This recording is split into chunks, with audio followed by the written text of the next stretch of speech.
نن سبا که د ټولنې وړوکی، که د ټولنې ستر، ځوان، بوډا هر څوک ګوري نو دوی به له ژونده شکایت کوي. خطا ډېرو یې ځانونه ووژنل او خپلو ځانونو ته یې پړي راځوړن کړل او په هغو کې خپل ژوند له منځه یووړ. ډېر داسې کسان ما په خپله لیدل، ما به ورسره ناسته ولاړه درلوده، هغوی زهر وخوړل، خپل ځانونه یې مړه کړل.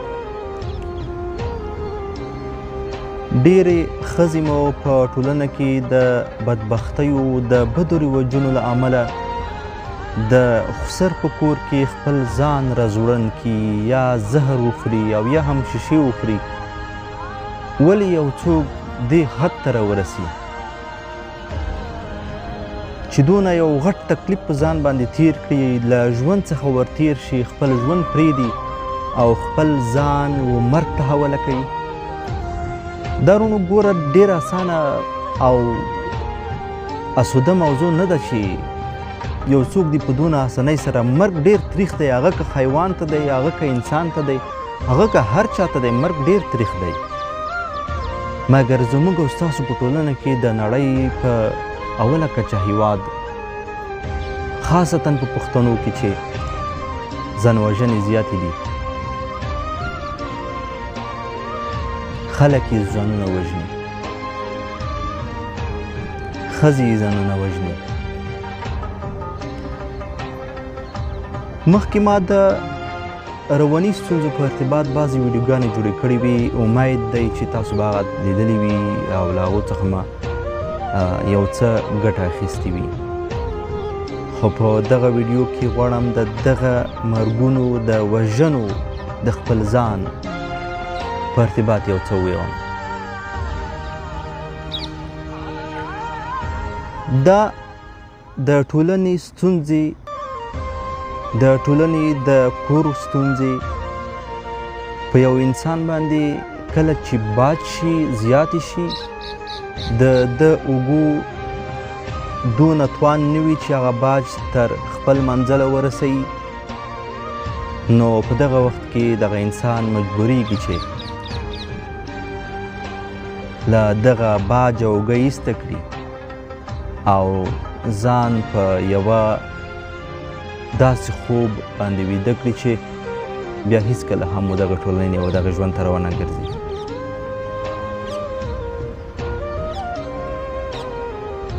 یوه خاصه ستونزه چې زموږ او ستاسو په ټولنه کې موجوده ده، هغه دا ده چې مینه نشته. په ټولنه کې تل له یو بل څخه کرکه ده، نفرت ده، د یو بل له پښو څخه تیږې ویستل دي، وژنه ده،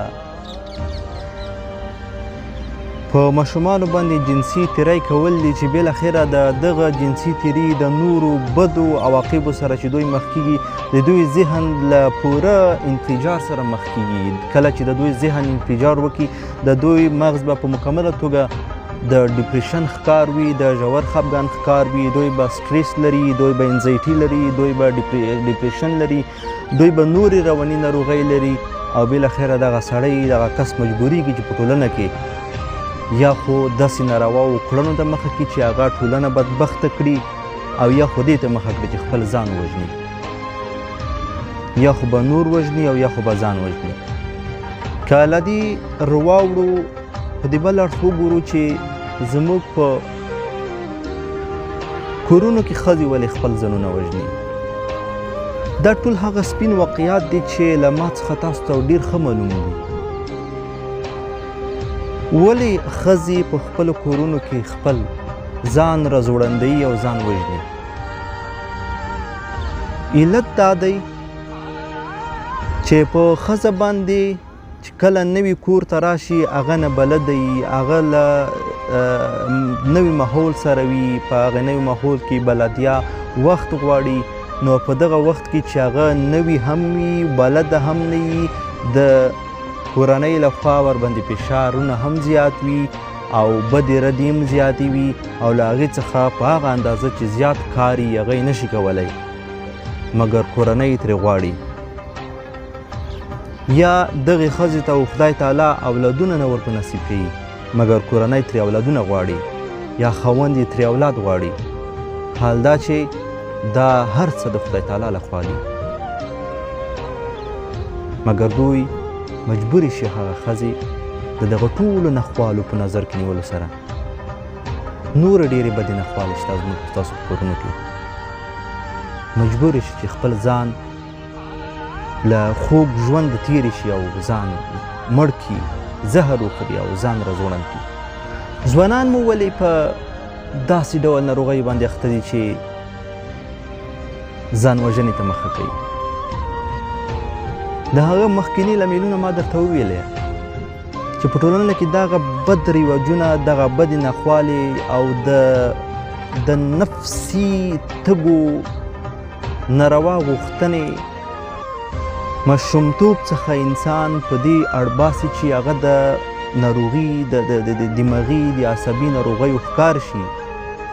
کله چې دغه کس د عصبي ناروغیو ښکار جوړ شي نو دغه کس نشهیي موادو ته مخه کوي، بالاخره بدو کړنو ته مخ کوي او په ټولنه کې هغه کړنې ترسره کوي چې یا خو باید مخکې ما یادوري وکړه چې یا خو باید ځان ووژني او یا خو باید نور ووژني. د ټولې بدبختۍ ولې په نورو هیوادونو کې، په نورو ټولنو کې نشته، فقط او فقط زموږ او ستاسو په ټولنه کې ولې دي؟ د دې ځواب له چا سره شته؟ له ما سره خو یې ځواب نشته. ځکه هر څو هم په دې فکر او سوچ وکړم چې ښه دغه بدبختۍ له کومې دي او څنګه راغلي او زموږ او ستاسو په ټولنه کې انتشار شوي. دا خو داسې یو ډول بدبختۍ دی لکه یو چا چې په دې باندې کلونه کار کړی وي او په دغه خلکو کې همداسې ذهن روزلی وي او د دغه خلکو ذهن ته یې فقط دغه منفي شیان ورپیچکاري کړي وي. بلکې دا یو طبیعي ورکړه نه ده.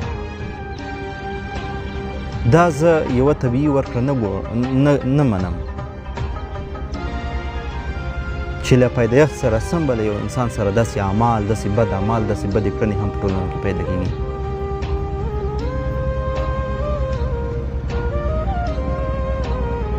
د دې لپاره چې ټولنه مو د اصلاح په طرف تللې وي او بعضې هغه شیان چې ما ویلې نه وي او تاسو ته یاد وي د مهربانۍ له مخې په میسیج او یا هم په کمنټ کې راته ذکر کړئ.